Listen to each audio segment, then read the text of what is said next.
So this hadith says, if there were no more time left in this world except for a night, Allah would prolong that night until a man from my house, whose name matches my name, and whose father's name matches my father's name, reigns and fills it with justice and righteousness as it was filled with injustice and oppression.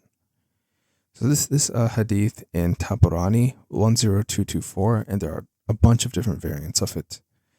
When we look at the hadith, we see three details about this prophesied figure. So one, it's a man from my house, which means that this Mahdi will come from the lineage of the Prophet, right? So he's a part of Ahlul Bayt. Number two, whose name matches my name. So this Mahdi figure will have the same name as the Prophet. So his first name is going to be Muhammad. And the third part, and whose father's name matches my father's name. So the father's name of the Mahdi will be the same as the Prophet's father. So his name is going to be Abdullah, Muhammad ibn Abdullah. Right? So from this we can gather Mahdi is a descendant of the Prophet who will have the same name, Muhammad ibn Abdullah. And we can see exactly how this hadith proliferated when we look at the common link and see how it was massively spread. So when analyzing this transmission of this hadith, it becomes evident that Asim is the central figure responsible for its proliferation. So when we look at, across these various chains of transmissions, we find about 10 or so distinct transmitters who all claim that they received this transmission from Asim, preserved through 13 different transmission routes. And we keep seeing this consistent attribution, Hadathana Asim, Hadathana Asim, Hadathana Asim.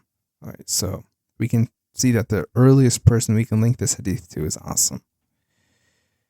Now, Asim attributes a hadith to Zir ibn Hubaysh, who says that they received it from Abdullah ibn Masud, who says they got it from the Prophet. Now, there's no corroborative evidence to support the claim that, Zir received this from Abdullah ibn Masud, or even that Asim received it from Zir. It's just, it only goes through Asim. We have to trust the word of mouth of Asim.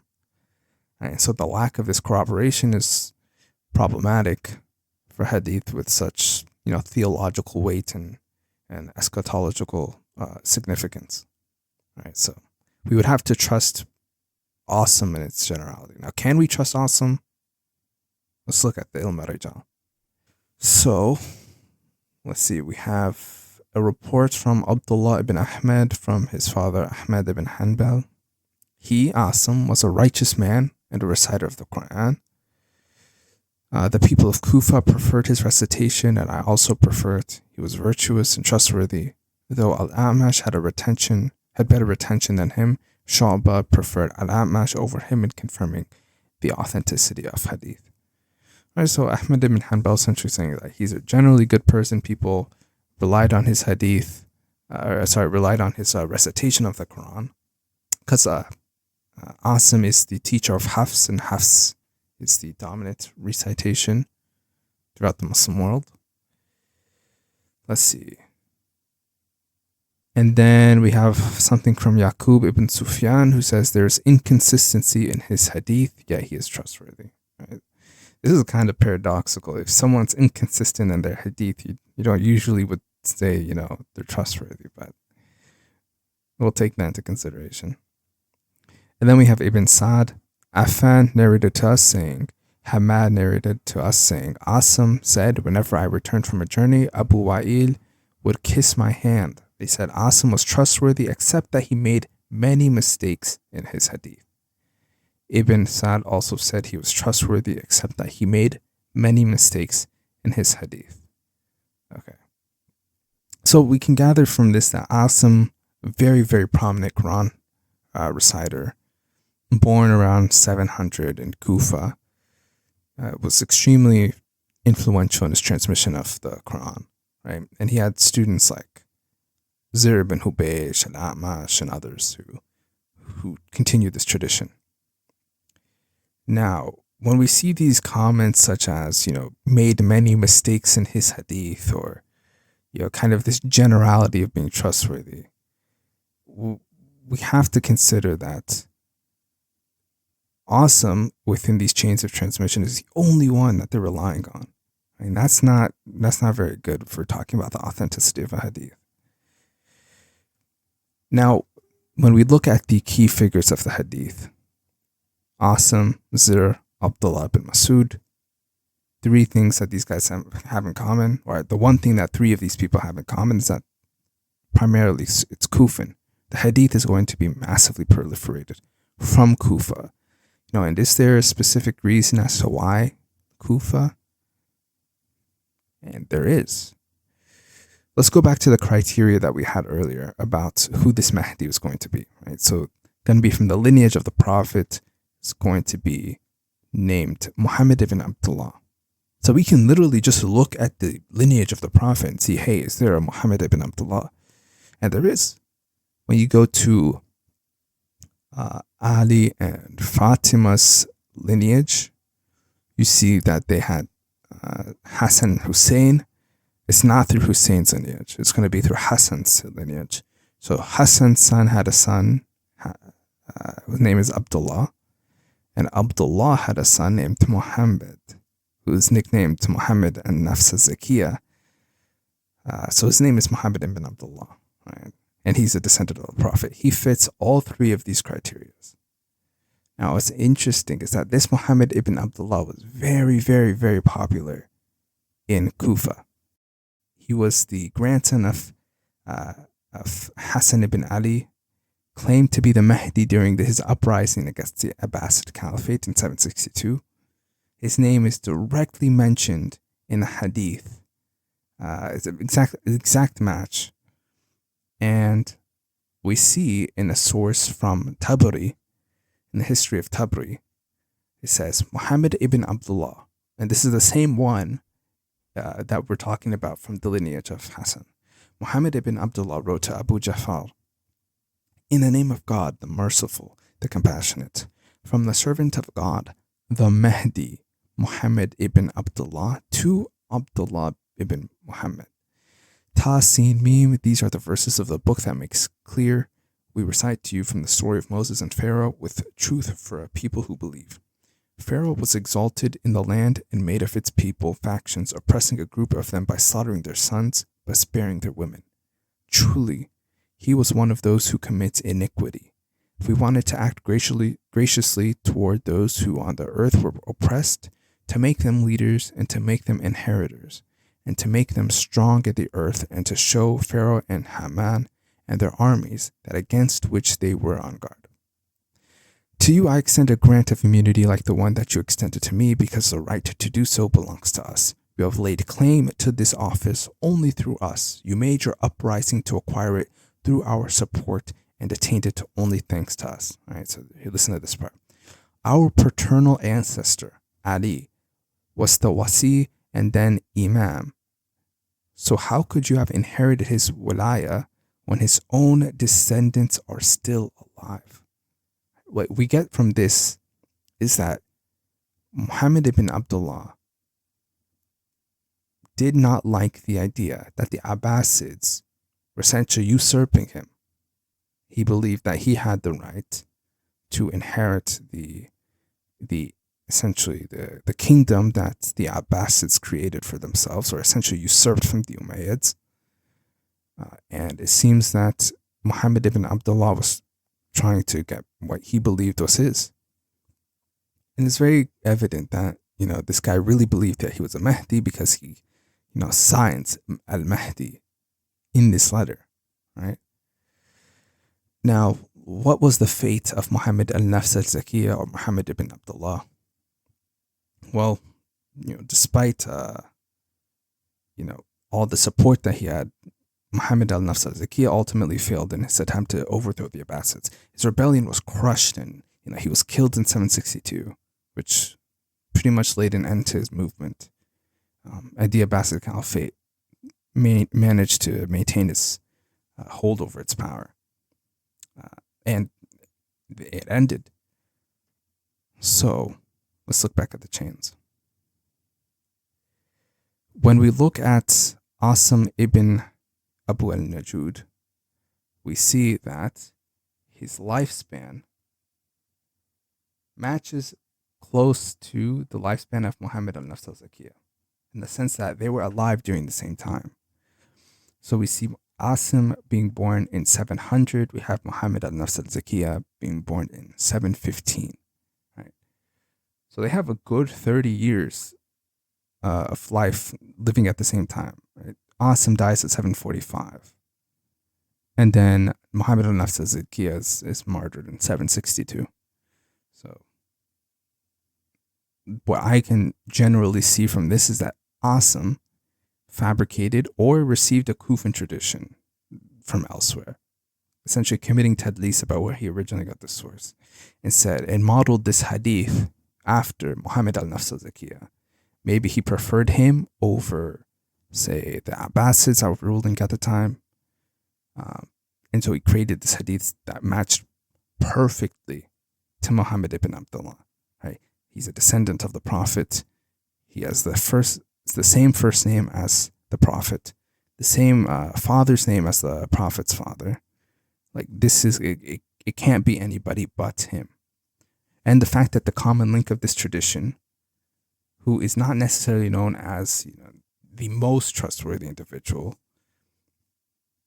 lived during the same time as him, it's very clearly that either scenario one, Asim fabricated this hadith in support of Muhammad ibn Abdullah and his claim, saying like, hey, this is the Mahdi that the Prophet was talking about, which would lead to more support for this figure. Or two, Asim didn't fabricate it per se. He received this tradition from Kufa. Maybe he heard it, maybe Muhammad ibn Abdullah was claiming he was the Mahdi, and so Asim received a tradition from Muhammad ibn Abdullah's group to proliferate this hadith. I mean, we see this often. I mean, we see this with the Zubayrids as well. I have another video talking about the Zubayrid Mahdi, and essentially a hadith of that matches almost exactly to the circumstances that occurred during Abdullah ibn Zubair's war with the Umayyads. Right? So it's the same exact scenario for here. We have a Kufan Mahdi, essentially a Hasanid Mahdi, fabricated from either Asim or someone from Asim's circle. Right, so it seems pretty evident. Now, the dilemma that we have, knowing that it's a fabricated hadith for the purpose of legitimizing and propping up Muhammad ibn Abdullah, this so-called Hasanid Mahdi, is that the promise of this Mahdi filling the world with justice and righteousness is ultimately null, right? Because he lost his fight with the Abbasids. I brought it up earlier, but when we look to page 212 of the book The Rebellion of Muhammad al-Nafs al-Zakiyya in 145/762 by Amikam Elad, it says, generally speaking, these traditions describe how Muhammad ibn Abdullah fought with his few loyal supporters who were killed one after the other until he himself was killed. Then later we see, however, another group of traditions, completely different, describes Muhammad ibn Abdullah's death as less than honorable. This group can be divided into subdivisions. In one such tradition, Muhammad on his knees begged for his life, crying, "Woe to you! I am the son of your prophet, wounded and wronged." Another tradition describes in a laconic manner how Humayd ibn Kahdaba, the chief commander of the Abbasi army, came upon Muhammad ibn Abdullah through Ashjalain and killed him without his being aware, and took his head to Isa ibn Musa. So to summarize it all, Muhammad ibn Abdullah was championed as this Mahdi figure, right? A legitimate alternative to this, to the Abbasid reign, with a link to the Prophet's family through Hassan. Now, we know that this hadith was fabricated by and proliferated by Asim, and proliferated in Kufa and elsewhere to garnish support for Muhammad until he, ends up losing his life, which then prevents him from fulfilling the prophecy in the hadith that says this Mahdi will fill the world with justice and righteousness. Okay, so the issue with this that we have now is that many of these hadith were preserved in later works like Tabarani, Ibn Hibban, Sunan Abu Dawud, not knowing that this hadith is a fabrication. So the reason why this is an issue is that we have Muslims now viewing this hadith as a legitimate narration for a Mahdi to come. Right? They believe that the Mahdi's name legitimately will be Muhammad ibn Abdullah, not knowing that the reason why this hadith claims it's Muhammad ibn Abdullah is because Asim wanted to fabricate this hadith after a legitimate person called Muhammad ibn Abdullah to support his claim for essentially the throne that the Abbasids had usurped from the Umayyads. Right? So let's look at some of these videos.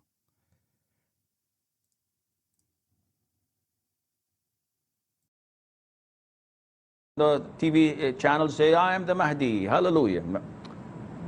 Prove it.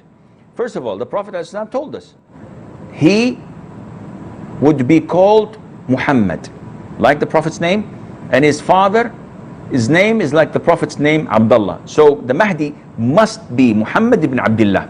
This is his name. So if someone comes to me tomorrow and says, listen, I'm the Mahdi, I have a very long beard and very short thobes, and maybe I have something on my forehead to prove that I've been prostrating for ages and hours, and my name is Abdurrahman ibn Ahmed.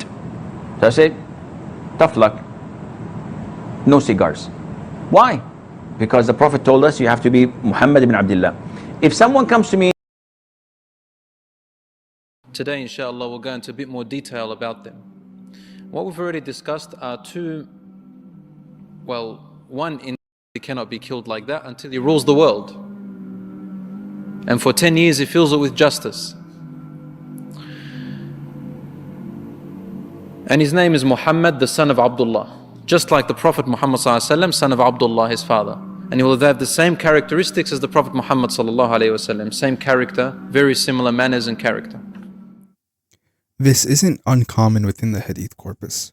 Transmitters would fabricate hadith on the name of the Prophet in order to prop up some figure, right? For example, we have the Zubayr Mahdi, we have the Hasanid Mahdi now, we have a Hasanid Mahdi fabricated upon Muhammad ibn al-Hanafiyya, and other fabricated Mahdi figures. Right? And the Quran makes it absolutely clear in chapter 6, verse 112 and 113. I seek refuge in God from Satan the rejected. We have permitted the enemies of every prophet, human and jinn devils, to inspire in each other fancy words in order to deceive. Had your Lord willed, they would not have done it. You shall disregard them and their fabrications. This is to let the minds of those who do not believe in the hereafter listen to such fabrications and accept them, and thus expose their real convictions. So our job, according to the Quran, is to essentially disregard these fabrications. If something as simple as these fabricated hadith managed to slip through the corpus, and many Muslims now believe that this hadith is about a real Mahdi named Muhammad ibn Abdullah and that he's coming in the future, then they're defying chapter 6, verse 113 and 112. Right? It's very simple. So if you have any questions about all of these fabricated hadith, and I recommend looking at some of the other videos that I have, like the Zubayr al-Mahdi and other Mahdis that I've covered on the Hadith Critic blog. Just hadithcriticblog.com. If you have any questions or want to discuss, then feel free to join the Submission Discord server where theological discussions are being held every single day. Everything is linked below. Peace.